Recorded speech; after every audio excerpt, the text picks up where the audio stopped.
Good morning, good afternoon, good evening, wherever you are joining us, whatever part of the world you are in. Let me ask you a question, dear listener. What did you eat for breakfast? Did you eat for breakfast? Did you fast for breakfast? Did you just eat good intentions for breakfast? What is your gut telling you? What is your health saying? What is it reflecting about your dietary habits? On today's episode, we have a very special guest who is going to lead us, guide us, and inspire us on all things food, health, and wealth. So, yeah, she's going to teach us how to be millionaires for our health. There. So, I will now pass it over to someone who has lost over 100 pounds, Ms. Diana Gonzalez-Lehboub. Thank you so much. Thank you, everyone, for joining us today at Life and In Between.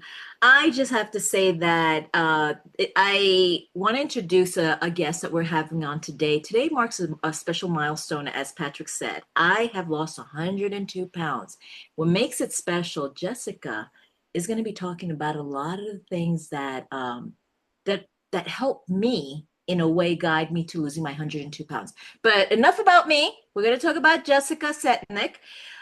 She's an amazing, incredible woman that focuses on eating, basically how to eat healthy. Her backstory is not just, she doesn't focus on how you eat, but how much you eat and why you eat that way.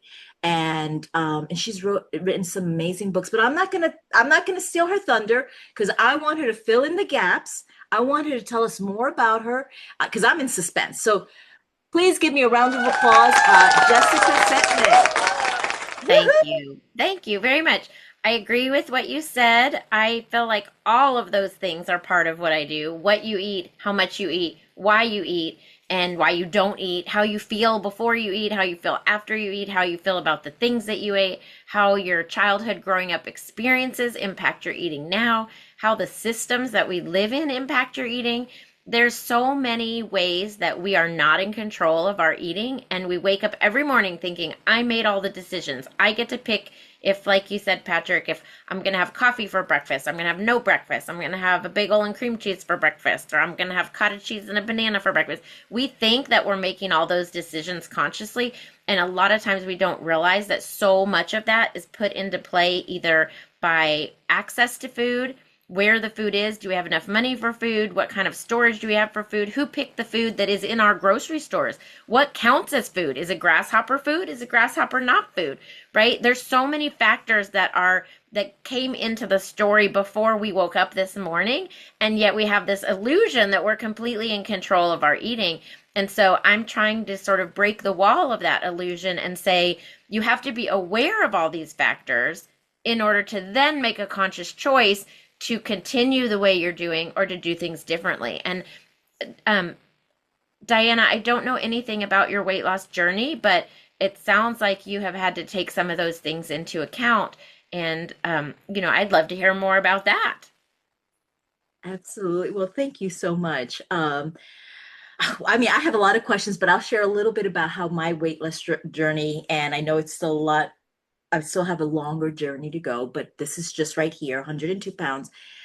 It was actually really focusing on that I have to this is a lifestyle change completely. It is not a temporary thing. It's not a diet. People focus on saying, "Oh, I'm going on a diet," and this is not a diet. This is for me. It's my life change. I had, and I'm not going to give my age away, but I'm going to say about maybe 30 plus years of eating everything that I wanted, all that terrible food and everything. But now I'm going to eat the right way that my body feels good. And I noticed a change and focusing on, I've been working with a nutritionist on focusing on my protein, increasing my protein, what's healthy, what is not healthy. It's pointless to fill up on calories when you're not getting any health benefits out of the food, you know? How do I curb those cravings? I have these cravings like for certain things, so let's supplement something else. I mean, that's been my way, and I'm sure, Jessica, I'm going to learn so much from you that I can start implementing into my own life. in addition to what I have learned. And so that's going to help me continue losing more weight and many others. But I just want to say one thing. You are a renowned eating disorder specialist. You're known worldwide. That's, Yeah, that was an accident, but yes, it's true. yeah. And that, please share that with us. You said that was an accident. Can you please Yeah. share that with us? Yeah. Yeah. And first, let me just say that it's very interesting for me sitting here and hearing you talk about your intentional weight loss because in my world, intentional weight loss can be a real danger. If someone is focused on changing their behavior just to lose weight, then it can be so disappointing if you don't lose weight and you stop doing the healthy behaviors. So it's very interesting to me to hear your story and hear that you do want this to be your new way of eating, and it's also resulted in weight loss. But that you would do it for health reasons, even if it hadn't resulted in weight loss. I just want to clarify that in my brain, I think of it as two separate things because, and I think that's great that you are thinking of it as this is the way I want to change my life. And P.S., it resulted in weight loss because if you were just focused on the weight loss and you didn't see the scale go down, then you might say, well, this isn't working, I give up. So it's interesting to hear this from your point of view. As far as me being an international expert, that is going to make me sound really old when I tell you how it happened. How it happened is I became a dietitian at the dawn of the internet. So I sound like a dinosaur, but we're talking about 1998. So 1998, I went to work in my first job, my dream job. I was the dietitian for an eating disorder program that was just starting in a children's hospital. And so let me take you back on a little time warp, a little time travel back to 1998. If you were a dietitian, let's say you worked at a hospital in Idaho. I'm just making that up. And you wanted to, you came to work one day. Okay, you work in northern Idaho in a hospital. You're a dietitian. You come to work one day and you see that there's a patient on your caseload that is a child with anorexia. And you say, I didn't learn about this in school. I don't know what to do with this child, how to help this child, how to re-nourish this child. So you go to the phone and you call 411 and you get the operator. And people who lived through this totally know what I'm talking about. People who did not live through this probably have no concept of how challenging this was. So you call 411 and you say, could I have the phone number for the South Idaho Children's Hospital? And they give you that number. And then you call that number and you get the receptionist and you say, could I speak with the nutrition department, please? And then you get the nutrition department secretary and you say, is there a dietitian there that works with children with eating disorders? And they say, no, we don't have that. So you hang up and you pick up the phone again and you dial 411 and you say, can I have the East Idaho Children's Hospital? And you keep going through. This is how it was before I came into the field. So all of the confluence of when I come into the field is the exact same time that internet chat rooms came. And so all the dietitians in America, now there's thousands of places you can go for this information. But at that time, there was no Facebook. There was one chat for all the dietitians in America. And so now this changes everything because that dietitian in Idaho comes into the work, sees that there's a child with an eating disorder on her caseload. She types on the chat list, can anyone help me with this patient with an eating disorder? She goes and sees her morning patient. She goes to lunch. She comes back. And by the afternoon, right there on her computer is me saying, I can help you with that. Give me a call or give me some more details and I can help you. So through that, and because all these other people are watching that interaction of me with this dietitian, I became known as an expert because I was basically in public helping people with their eating disorder situations for kids. And there were so few people in the country that did that when I decided to have a workshop, a training workshop called Eating Disorders Boot Camp, I publicized it on this chat room. Even though it was going to be in Dallas and I thought just, people from Dallas would come, I put it on the chat room. Well, yes, 8 people from Dallas did come, but then there were all these dietitians around the country that said, I'm not going to make it to your Dallas workshop on eating disorders. Could you bring it to Helena, Montana? Could you bring it to LA? Could you bring it to New Hampshire? So I thought, I'm a single person. I can do those things. I don't have any home responsibilities. And so I just contacted these people back and said, if you can help me find a room where I can do it and you help me recruit people, I will come to Helena, Montana. I will come to Cleveland. I will come to Pittsburgh. And so I started doing these workshops all over the country. And by the time I did 40 workshops, it was several years, I realized, okay, I think the technology, is available where I can record this.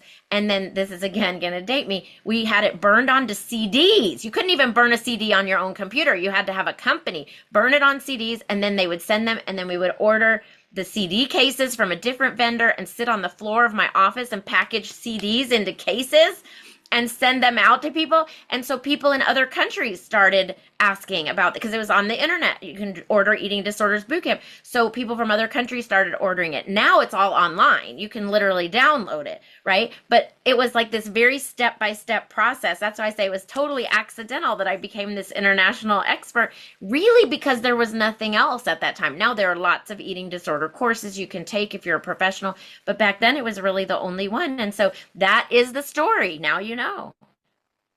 Wow. Wow. That's wonderful. That is awesome. That's your entrepreneurial journey. That's you're cannonballing in, and yes, it was really just seeing a need and thinking, no one else has done this. I can do that. I could try. I could see how it goes. I didn't say I'm going to become an international expert. I didn't say someday I'm going to have a downloadable course that people in other countries can take, because that technology didn't even exist. I didn't even have that idea. It was literally just, what could we do? How could we do it? Back then, you couldn't even edit an audio on your own computer. I had to hire someone to edit the audio. The whole thing, it was just step by step by step. And then it became more and more advanced. And then at some point, I stopped giving the live workshop.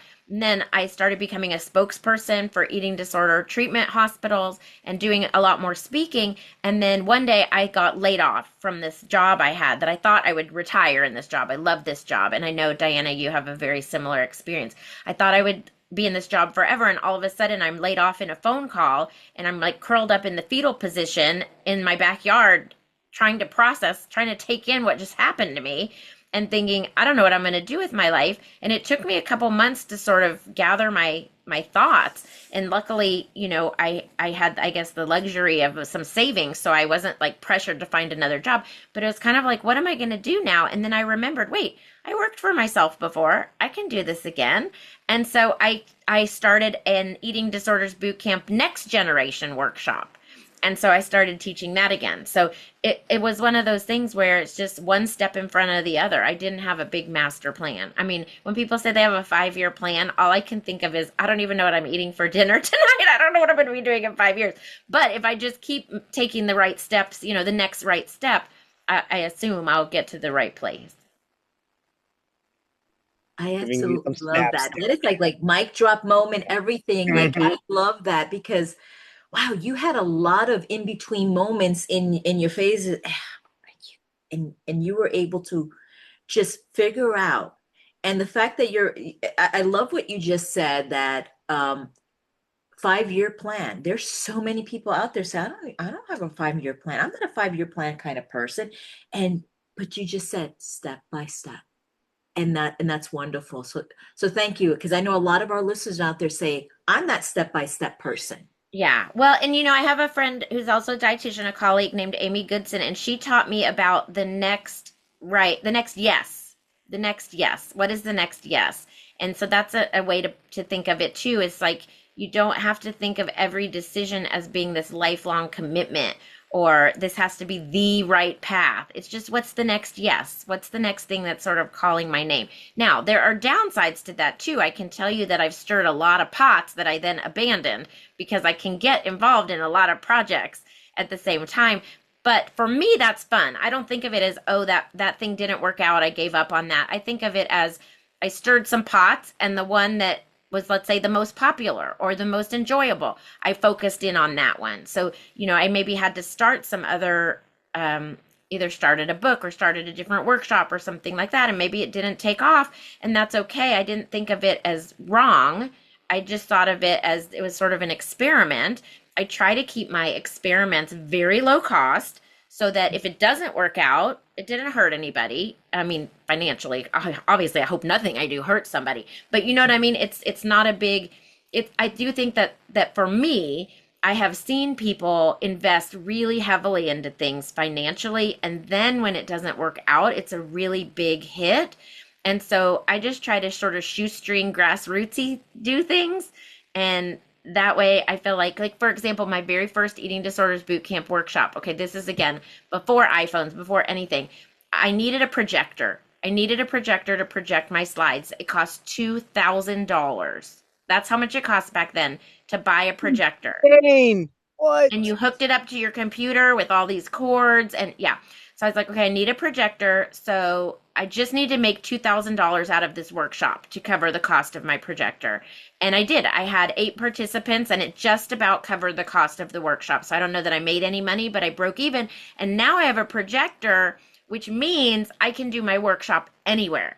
I can go to a hospital conference room, a hotel conference room. I can go to someone's private practice office and take down a painting off the wall and show my workshop. So it's kind of like that, like thinking of investing in myself, but not at an expense I could cover, kind of. So that to me, it wasn't like I had investors that needed to be paid back, or I didn't put in any paid advertising, let's say, that would cost me a lot. It was just very grassroots. When I went to Helena, Montana for that second boot camp, I had printed all of the papers, all of the manual for the boot camp on that paper that already has 3 holes punched in it. You know what I'm talking about? I put that through the copy machine. So it already had 3 holes punched in it. So I fly with my papers in my suitcase to Helena, Montana, take my rental car to Staples and buy 3 ring binders, and then sit in my hotel room putting 3 hole punched papers into 3 ring binders, right? It was like, how shoestring can I do this so that my workshop can be affordable to people, but it will also cover my airfare, my hotel, my rental car, and maybe pay me a little bit. So the first few maybe didn't have that many people, didn't pay me that much. And then fast forward, I got to a point where maybe I was having 30 people at a workshop. But then I stopped doing the workshop and I went and I did this other job, got laid off. So now you know this story. And so when I started doing the next generation boot camps, it was very humbling. Those first few workshops had like 3 people in them. So I'm not making any money and I'm thinking, is this an embarrassment? Like, is this hurting my ego to go back and have 3 people? And then I thought, that's 3 people who want this information. I'm not going to cancel. I'm going to go. I'm going to break even, probably, very close to breaking even, no profit. That's okay because I'm starting again. And it wasn't scary. It was just sort of like, this is what you do. This is how you started the original eating disorder boot camp. Like you think you're some, highfalutin international expert and people are going to flock to your workshop and 3 people sign up. It does not feel that great. But to me, that was just starting again. It increased, over time. And now that one's recorded and it's in the boot camp package. So to me, it was just the next yes. I want to jump in and just cannonball off of this because this is so good. I have several friends that are in the health and wellness niche. They're wanting to build their business. And for our listeners out there that are thinking they want to do this coaching, health, the journey you're on is so good. It's the real one. It's not the polished TikTok version because it's the W, a win and then back to reality, win, back to reality. And for all the listeners out there who are on this type of journey, whatever it is, if you're trying to be that entrepreneur, you make money, but you reinvest it into your business, whether it's a projector, whether it's marketing. And I'll say that's how my journey started. I would make $1,000 and I'm like, well, that means I can put that towards postcards and blast it out to the country now. And it's like a train. You're just going. And I think that's where a lot of people lose sight because it's not, you made money, but that money goes back into the operations. And a lot of people think because, I saw this influencer on TikTok and they have a workshop. I've been to workshops too, and they make it sound so easy. We're going to teach you in 60 days. You're going to scale to 6 figures.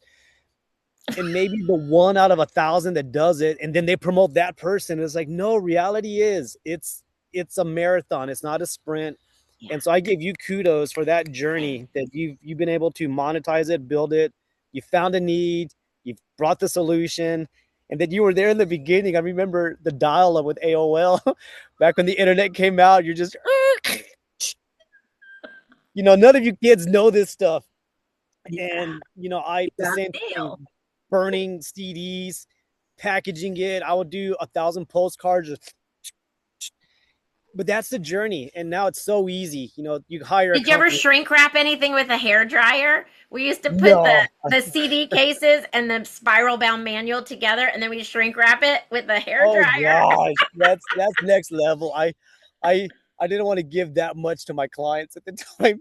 I was like, they get a plastic one with this little 3-color cover that I'm gonna put on it, and that's it. They get that. So, but kudos to you. And I mean, we haven't even really talked about the actual health stuff, but I think this is just so good because it's coming from this whole other avenue. And I'm busy texting my friends who are getting into this certifications and stuff. And I'm like, she's talking about the business. You need to listen to us because I'm gonna say a lot of them like, oh no, I got a good job now, but once I get a few clients, I'm gonna quit. I'm like, I say keep your job as long as you can to finance your entrepreneur stuff. Yeah. And Oh you yeah, don't have kids, you're not married. I started seeing individual clients in the evenings and on weekends.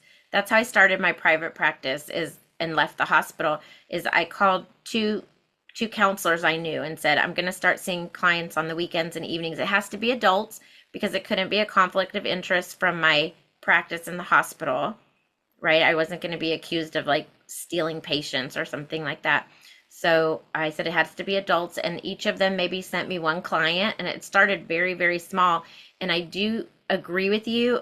I say the same thing to people when they say, how did you start? I didn't start with signing an office lease for $1,000 a month because I didn't know I could cover that. I borrowed an office from someone that they let me use for free. I kept my job until I felt like it was reasonable for me to let go of the job. I even stayed on, I don't know if people outside the medical world know PRN, but it means on call. I stayed PRN at the hospital status so that they could call me if they needed someone to come in because I wanted to have that backup. I never actually did go in on backup, but I kept that status for about 6 months just so I knew I had that because it does start slow, I think, and you do need to have a source of stability. Or maybe you don't. I mean, if someone else feels comfortable with that, not having a lot of money coming in is one thing, but also having these big expenses because you felt like you needed to have a fancy looking office, that kind of stuff. I didn't need that. I was okay with having someone else's office that didn't have my personality. It was just a place to start. And now I guess actually you don't even need an office, right? You just need the internet. So there's probably a lot of differences for someone starting a business now, but I think your advice is really smart because at some point you do need to go all in on your business and all your time needs to be focused on that. But I think at first it's really smart to have that safety net if you can. I mean, in the case of being laid off, you have what you have, right? You just start. But if you can try to keep your overhead low, try to keep your expenses low, that to me is the best way to sort of test out your concept for your business and make sure it works. And then you can, invest more in it, of course. But once you have a sort of a business model that works. So good. So, and for everybody listening out there, I would say have at least 9 to 12 months of monthly expenses saved up or stay at your job and use that to payroll your business because Yeah. it takes a lot. What I did is every time, so I had my job and then I had these individual clients that I was seeing separately, on the weekends or in the evenings. And so I took any money I got from those clients and I put in a separate bank account so that I was sort of stockpiling that for when I left my job. I will drink some water to your honor. Okay, well, while we're talking about this, maybe it's not exactly what we came here to talk about, but I want to share something with you that I think you'll really appreciate. And if those people that you called are listening and they're going through sort of this in-between transition or not sure, I had a really important moment at that time when I told you I was laid off and I was a little bit unsure of what I was doing with my life. I remember gardening. Gardening was something that kind of helped me get, well, literally grounded, like in the earth, but it was just something I took on while I was trying to figure out what to do. And I remember one day I was out in the front yard pulling weeds, and maybe it was 9 or 9:30 or 10 in the morning. A time people are driving to work. And I remember thinking very clearly, ugh, those people are looking at you thinking, why is this lazy woman not going to work? And I know enough about counseling and psychology to know that that is me thinking that. None of these people are thinking about me. They are having their own day with their own drama. If they're thinking anything, maybe they're thinking, that lucky gal, she doesn't have to go to work, right? So I knew it was me thinking, I'm lazy, I'm not going to work. And so, oh, I forgot the first part of this story. I was in the morning, I was sitting in front of my computer thinking, I need to do something so that I can make some money. What am I doing here? And I just thought, there's nothing I can do. I'm going to garden. That's what it was. So then I'm thinking to people are judging me because I'm not working. So fast forward, I garden all day. I just like keep doing the next step in front of the other, I guess. At 5 o'clock, I come inside, I check my email, and guess what? Someone who I had been in contact with months before has contacted me and said, I want you to do a private training for my office for X many $1,000s. And I felt like it was like a message from above saying, excuse me, a message from above saying, you plant the seeds and then you have to walk away from it. It was literally a gardening metaphor. You planted the seeds a few months ago. You literally have to walk away from it, and then something may sprout and you will see the sprouts, but you won't see all the work happening in between underground. And I just thought that was the best day because it made me feel like, okay, I feel like I should sit in my front of my computer doing stuff. But sometimes you have to not do stuff because you're waiting for something that you already started to kind of blossom. It was just such a good metaphor I had to share because it was such an in-between time. I think this is kind of the direction for now because I got questions coming in on my phone about health, but this is so good. And again, because it is that in between, and for all the listeners out there, and I know this because a lot of people who have lost their jobs, their federal job cuts, all of this, there's people that want to pursue their passion. They want to pursue giving and being life coaches, health coaches, financial coaches, but it's that business journey that we get so filtered out of reality. And what you're talking about is that you planted the seeds, and my whole thing was plant as many seeds as you can and just start to see what grows. Yeah. And it's that waiting period. And then you get somebody from 3 years ago who's like, oh, we saw you at this conference. Can you come? And this, just because it parallels my journey so much as well. Like people you never even would have thought. And then they come back. It's like, oh, yeah, we want you. We just didn't have a budget back then. Yeah. And you just keep planting, you keep gardening. And you know gardening. what you just reminded me of? I can't believe I didn't think to mention this before. When I started Eating Disorders Boot Camp, it was supposed to be for students because we didn't get any training in school. So here I am thinking that I'm hosting a student workshop, and then 8 eating disorder dietitians show up.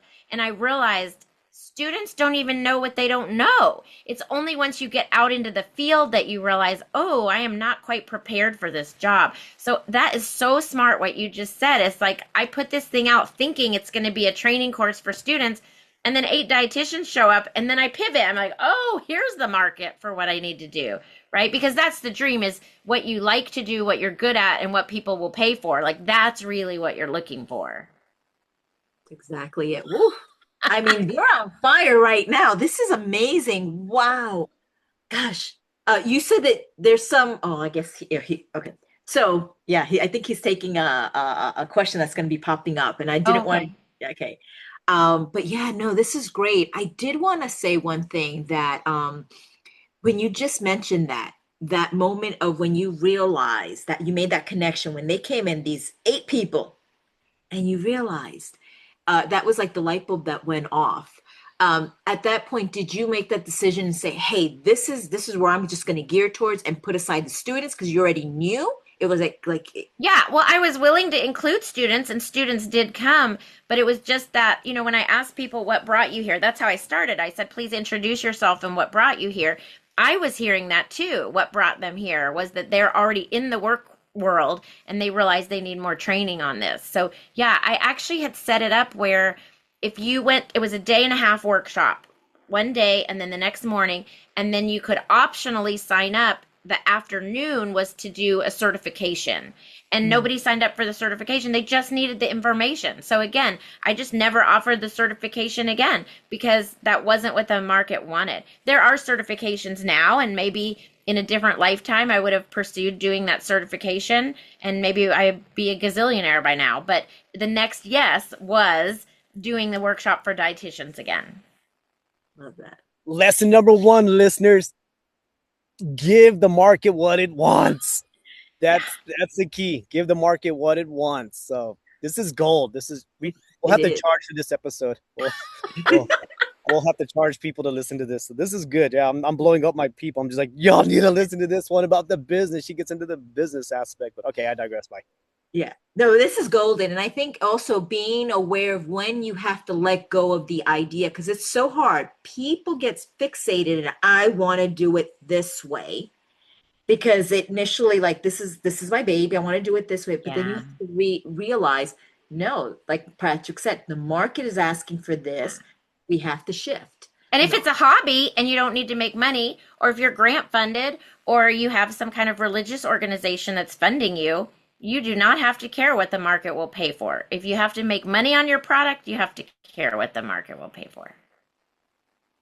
And that's where the passion meets. It's like maybe your passion doesn't really solve the problem, and that, you're successful because you're solving a problem for these dietitians. And it's like, what you always got to identify, what is a problem you solve? And I've reiterated my business so many times over the years, because one year, when I first started, I wanted to reach the at-risk gang kids, but the market had money for safe and drug-free schools. So I was like, okay, I guess I'm going to go into the drug-free sector. And then from there, I was like, well, we need an STD pregnancy prevention program. We have a grant for that. Oh, all of a sudden I'm going to go in this.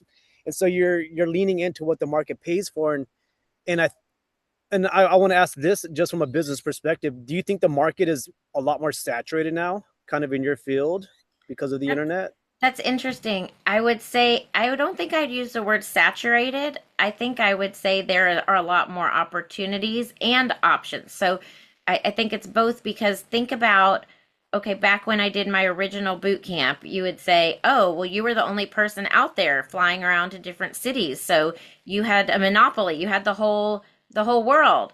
But actually, it's now that we have the whole world because people can zoom in, right? So you could say, oh, well, you're only doing well in business because you were the first person out there. I don't think that's true. I think there are people that use technology really well now. I'm going to add to that people need more than one education.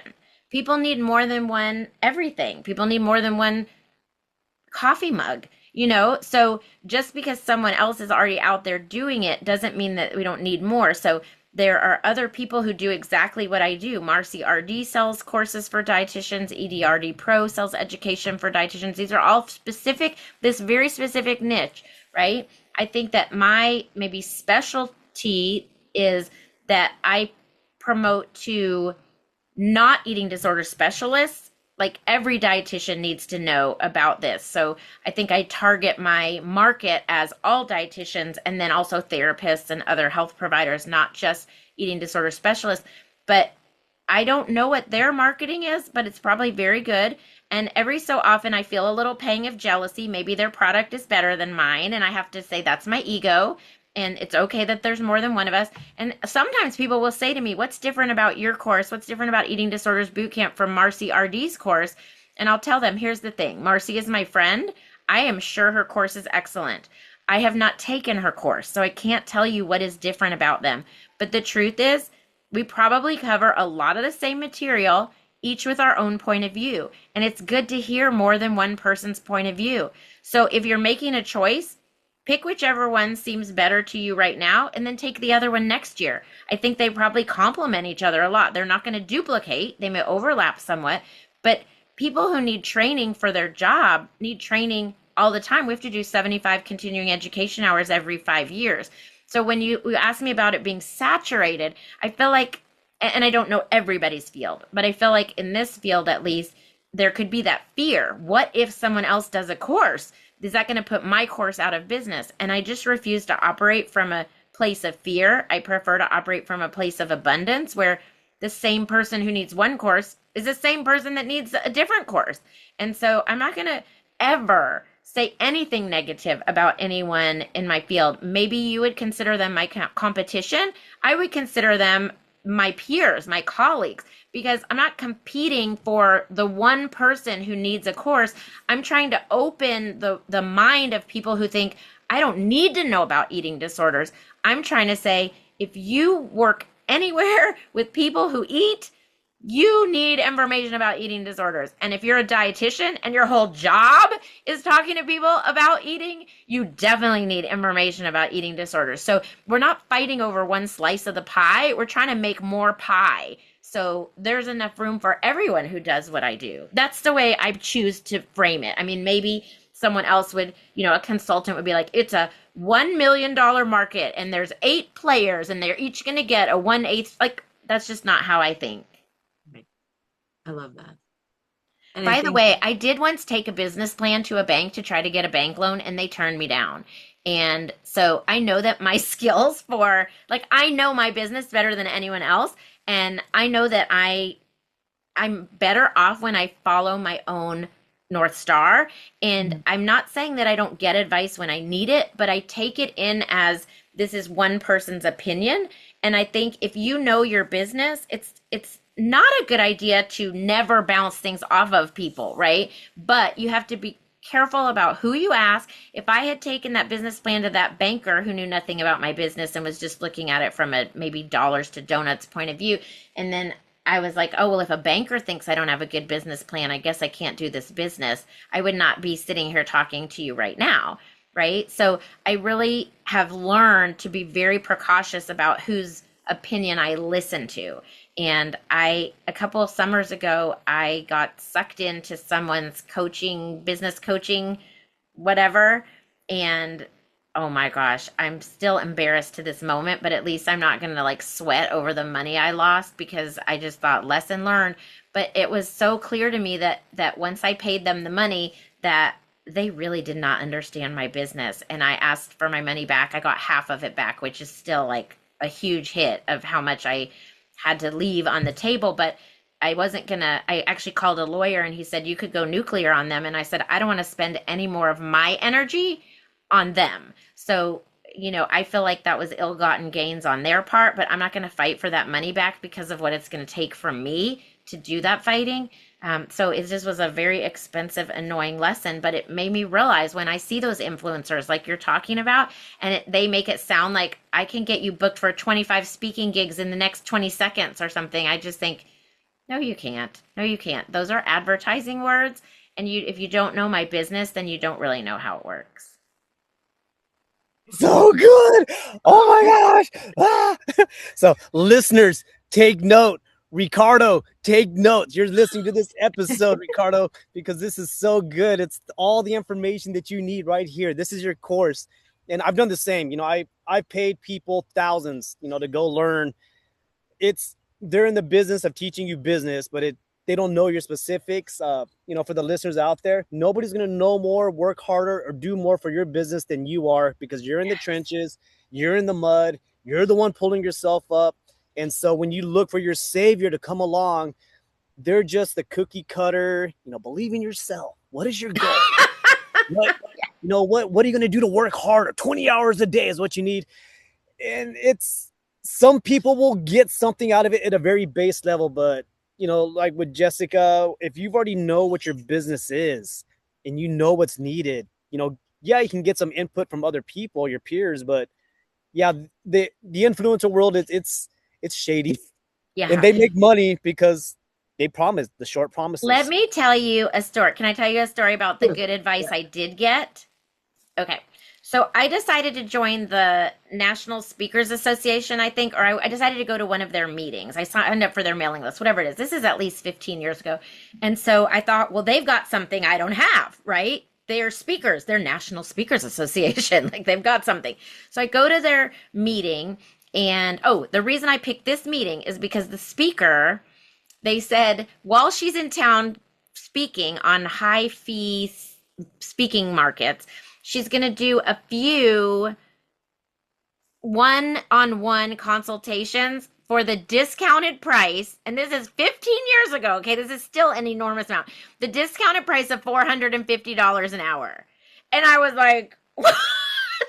So for $75, I could go hear her speak, the person who gets paid $450 an hour plus for an hour-long consultation. So I was like, that's a bargain, right? For $75, I can go hear her speak. So I go to this meeting. The people I'm sitting next to, I'm shocked. I think I'm going to sit next to like these excellent speakers. No, these are people who just woke up yesterday and decided they were going to become a speaker. It was alarming. Okay. Like the person I sat next to, I was like, what do you do? She's like, I'm going to be a speaker about raising healthy kids. I said, oh, are you a nurse? I don't know why. That's just what popped into my head. She says, no. I said, oh, are you a teacher? No. I stopped asking. I was like, I just assumed you had some credentials of any kind, right? So this, I'm thinking, I am not impressed with this audience. So I'm thinking, okay, this is not what I expected. And then Vicki Sullivan comes on the stage, and she, like, every moment is a mic drop moment. I'm not kidding you. I became a person who paid her $450 plus for an hour-long consultation because I saw she really knows what she's talking about. I am not taking her word that she knows what she's talking about. I am hearing her speak. I am hearing her drop dollars, like money worth information. I don't know what the right word is for that. But she is telling me things that I did not know. She is telling me things that I can implement immediately. This is in her $75 per person presentation. So I hire her for an hour. And she says, I think I can help you in this, and this way. And she names a dollar figure that you could buy a car for. Okay. And I was like, how do people afford this? And she said, well, some people charge it on their credit card. People know that they will make their money back. And I was convinced, not because she was an influencer, but because I had heard what she had to offer in a generic setting. And she was going to take me on as an individual. This is back in the day where you put your videotapes, your audio cassettes, every interview you've done, all your workshops, your books, you put in a FedEx pack and you send it to her. And then she like lives you for a week and then gives you a 3-hour report on the phone of what to do with your speaking career. Okay. This is a real person. This is not an influencer. So in my 3-hour consultation, she says to me, I think you need to take the words eating disorders out of your presentation titles. And I said, you just stabbed my identity in the heart. What are you talking about? And she said, I don't have an eating disorder, but I listened to everything you said for a week, and it all applied to me. She said, when you say that you are an eating disorder speaker, half the room leaves because they don't have an eating disorder. They don't know anyone with an eating disorder. They don't treat people with an eating disorder. And that is how Food Fairy Tales came about. Healing Your Inner Eater came about. What's Eating Your Clients came about. That was right. And so a real person who really knows your business, who is going to listen to everything you had to say for a week, she sat probably with headphones listening to me talk. This is a person who I had already seen that she drops the real information. That was the person I invested that money in with. And it was a lot of money. And I called her a year later and I said, I have to tell you, I invested that money in you because you said people will make it back. And I just made it back because I just signed a contract for $100,000. Wow. So I'm not saying don't get advice. I'm saying vet the people that you are willing to take advice from. Don't take advice from your mom. Okay, my mom cried when I said I was going in private practice. She said, I just want you to have a happy life. God bless her. I love my mom. But I'm just saying, make sure you vet the people that are giving you information. I did not do that. I got scammed by these influencers because they talked a good game. And I ended up losing half my money. And so I'm saying I'm not a cheap person. I paid a lot of money, but it was the right person. And that really elevated my business. And it was worth it, totally worth it. But an influencer, there's just so many people out there now that will happily take your money. And then you find out they're actually giving you advice you already knew 3 years ago. That's what happened to me. That's exactly. Clap, clap, clap. All of you future entrepreneurs, all of you out there who are wanting to build This is gold. This is gold. And yes, National Speakers Association is gold. Yeah, they do so good. I think what you have done is incredible, just because you from the precipice of the internet, but you're still here. You know, you're still here. I bet $1 billion that out of that whole room, you're the only one that is probably soared to this level because you made that investment. Maybe, but let me tell Maybe. you something else. This is interesting because you're talking about like I used to do like in-person workshops and I've adapted with the technology. The year of COVID, the year that it was lockdown, like that first year of COVID, I've made more money now, but that year was my highest revenue year at that time. And it was because I had adapted to the technology. So I was already doing Zoom presentations. I already had an online course that people could purchase anytime they wanted. So that actually gave me an advantage, even if I was still doing live workshops in a year when everybody had to pivot and there were no live workshops. I did okay. And so I think that it's just a lesson in staying ahead with the technology, because technology isn't going to save you, let's say, but like you said, I didn't get stuck on what I thought was, because I would tell you, I think being in person is a better presentation. I do. But we were in a situation where there were no in-person presentations. And so we just pressed onward.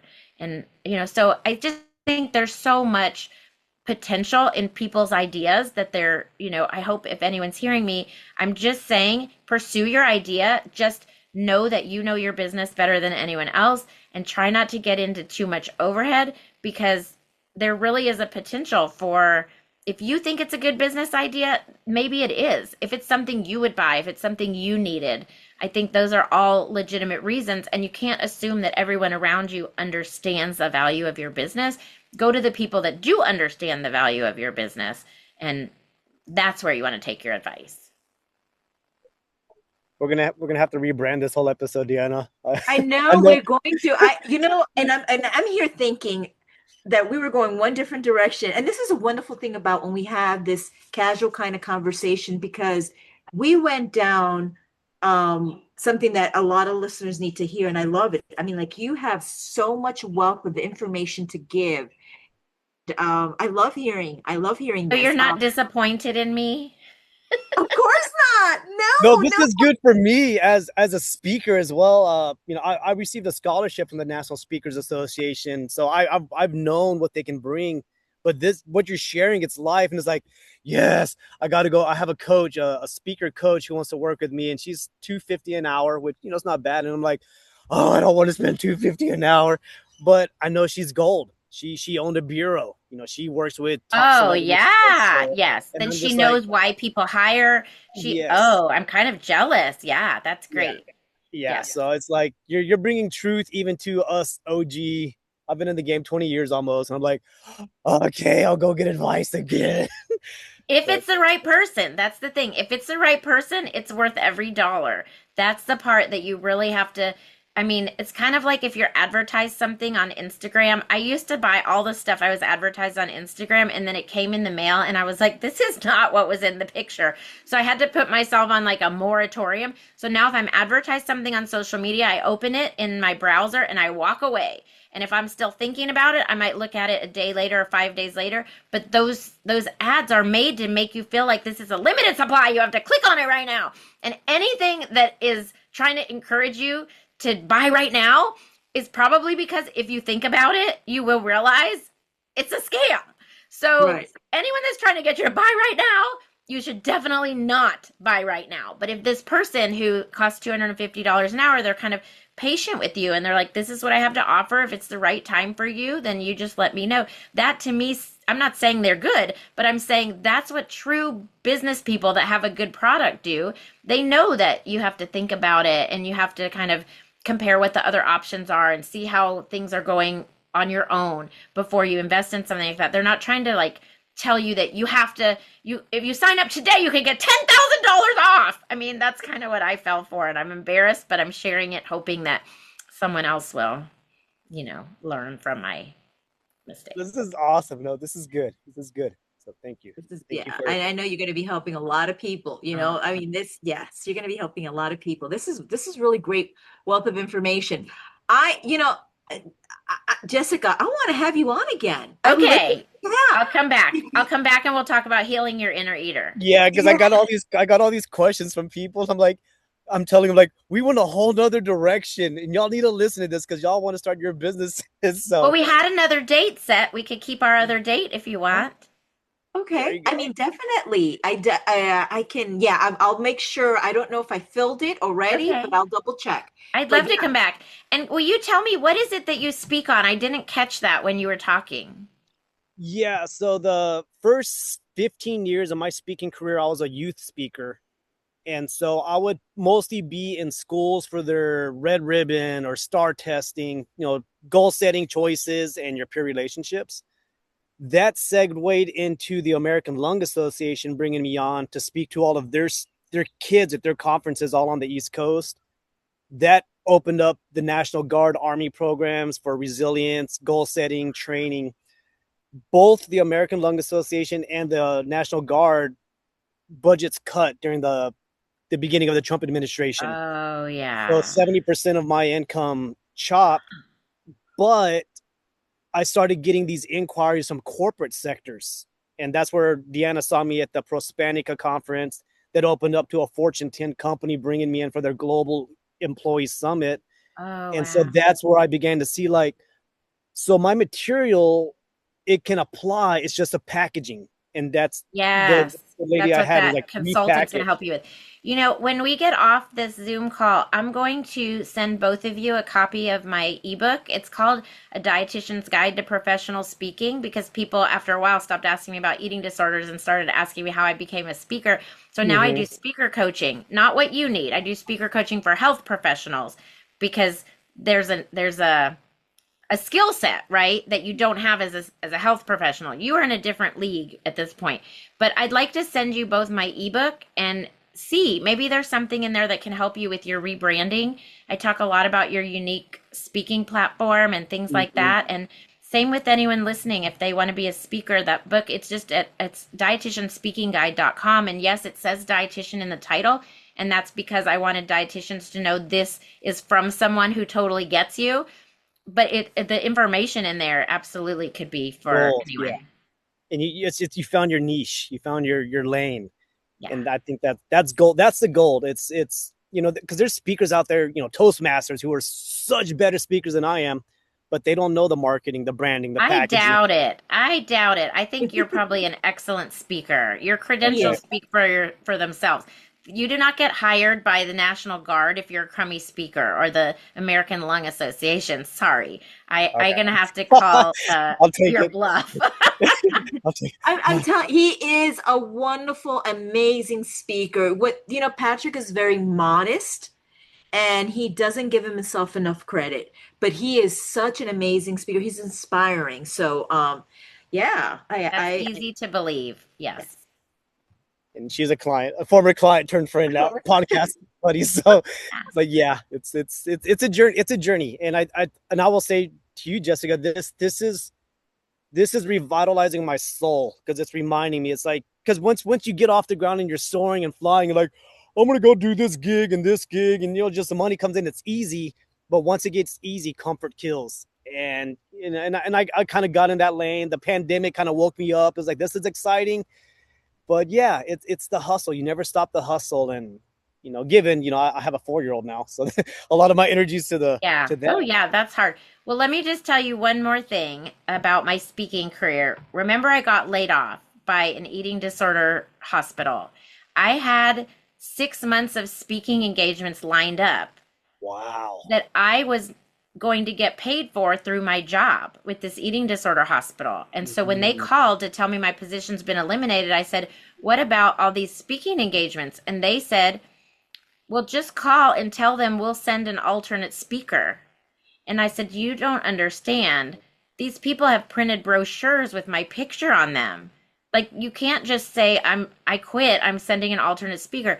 So for the things that were hosted by that eating disorder hospital, their marketing people, I said, "Go find your own, another speaker." Mhm. But for things that they hired me, they didn't have to pay me because the hospital was paying me, but they had hired me, not Mhm.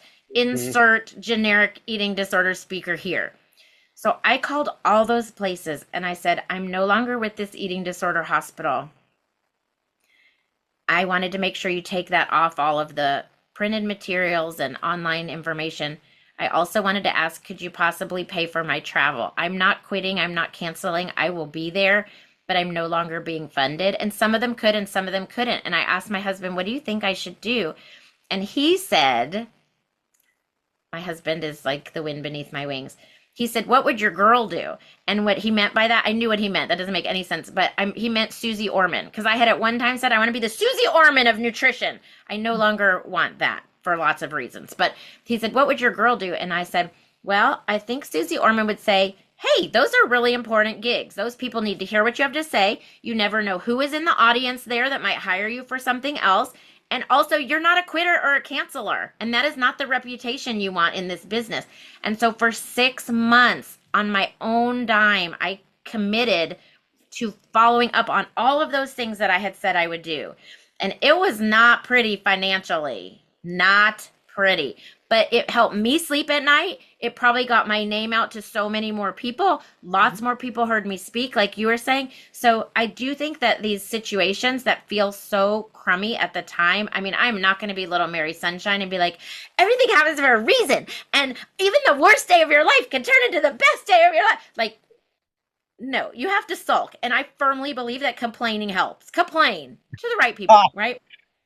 But there is a point where sometimes things do turn around, even when they look really grim. All you can control is your behavior. I'm not willing to cancel on people and make them in a jam because someone did something crummy to me. Love that. Oh my God. That is brilliant. That is, I mean, you took it upon yourself.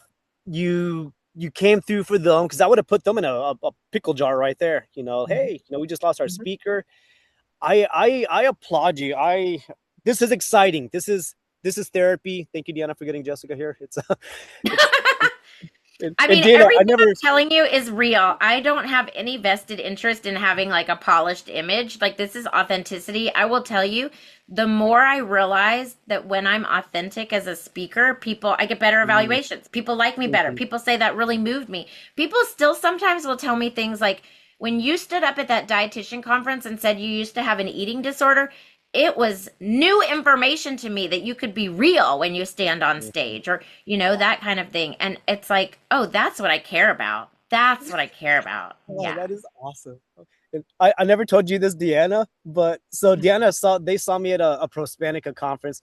I almost turned that one down, because, we had sent them the fee. They were like, well, we can't meet that, but we can give you this much. And I was like, but again, business insight, what you were saying is you never know who's going to be in the audience. You never know who's going to see you. So I decided, it's Dallas. It'll be fun. And then, Deanna's, one of her coworkers came up to me afterwards and talked, and was just like, oh, okay. Yeah. Amazing. And they had a celebrity level, another celebrity level speaker there that's one reason I wanted to go. I was like, oh, I've seen this guy before. I want to meet him in person. I never got to meet him, but still. And so you never know. You just never know. So listeners out there, there's seeds. You are the seed. Plant yourself in so many places. See what grows. And I think this would be such a good way to get you back on here. Because we haven't even touched on the health. It's just business, but that's the niche. It's how many people out there want to do something, the coaching and all that, podcasting. So Deanna, this is college levels. We got our CTEs here. So, but you know what? I want to tell you something, Patrick, that you didn't know. We could have gone with the other celebrity speaker, and majority voted for you. What? They did, because we were talking about it. What about, and no, and we went with you, even though this was a celebrity, and I was like, no, and it was, it was meant for you. I got to rebrand myself. We were impressed. We were so highly impressed with that. Thank you. No, I need this. I'm trying to get back into that lane, because I'm like, there was a celebrity and I got to be I was the lunch keynote. So wake everybody up. And I was like, but he was a celebrity. I got to be on the same stage and it was fun. And then y'all hired me. I was like, what? So, and I want to circle all the way back to this, Jessica. What you were saying was be careful who you take advice from. When I first started out, I had bad advice with good intentions, but I had a bureau who picked me up and they told me, in your lane, in your market, never go above $1,000. Actually, you should only charge 500. And I was like, for a college kid, I was like, 500. That's like 100 times more than I make at Cisco working in the union. But they wanted me to stay at that level. And then I was having event planners pull me to the side. Why did you charge us so little? Did you know the speaker we brought last year charged 10 times the amount? Well, this bureau told me. And so sometimes it's, and for our listeners out there, your worth, and what the market will pay. And for a decade almost, I settled into that level because that's what I believed until other speakers would come and tell me, no, you're worth this. We paid this person this much. Even with Deanna's ex company, they told me you're gonna love what I wrote in the book about yes, bring it. negotiating and about setting your value. Absolutely. You can always take less. No one's gonna offer you more. Although in your case, you had some good event planners that were willing to help you understand your worth. Yeah. And let's be careful who you listen Yes. to. All our listeners also. Yes, I digress, but yes, thank you. Bow, hands up, prop, drop the mic. I have to tell you, I'm having like this attack of worrying that I've called you the wrong name because I have a mental block with Patrick and another name that I won't say because I keep getting them mixed up in my life. But I'm glad that I hope I haven't called you the wrong name. And Deanna, I'm sorry. I think I've been pronouncing your name incorrectly. So. It's okay. No, Diana. No, it's okay. No, really. My name, Diana, is great. I mean, in Espanol, Diana. In English, Diana is Spanish. It's kind of like that Spanish. And so, yes. Okay. So, yeah. My wife has had many conversations with me on that because she's always like, you always call her Diana. And my mom-in-law is Diana. And I'm just like, Diana. Yeah, no. I'm good because my family and my family said they call me Diana, and then but I'm used to like people calling me Diana. So it's like I identify with both names. But oh my gosh, this has been so amazing. I am so thrilled that we had you on, Jessica. I know there's so much to talk. We could continue talking for hours. I want to be mindful and respectful of your time, but I do want to get you back on. I do definitely. So we'll talk on the side and we can see if we can set up another date. But in the meantime, listeners, I'm telling you, this is a share episode. You need to share it. Whether you are going to, thinking of going on your own business or even for future, just to learn something new, but this is a share episode, so don't forget to share. Now, for those that have not subscribed, I'm gonna throw it over to Patrick. But before I throw it to Patrick, I just want to thank Jessica for being on our show. We are so honored and thrilled that you are on Life and In Between. This has been an amazing episode. Patrick, who do our listeners have to tune into? Yes, super shout outs to Jessica first and foremost. Thank you so much for your wisdom and just reigniting the soul hunger. And for all our listeners out there, this is definitely something you want to share. And how can you share it? We're on Spotify, iTunes, YouTube. Go to lifeandinbetween podcast.com. Find us, share this with somebody who is entering this entrepreneur journey, because there's a lot of bad actors out there who just want your money, the grifters, the fly-by-night influencers. But Jessica brought gold. And please share that with you. I've already got my friends. I'm like, y'all are going to listen to this. You will, before you pay somebody else thousands of dollars.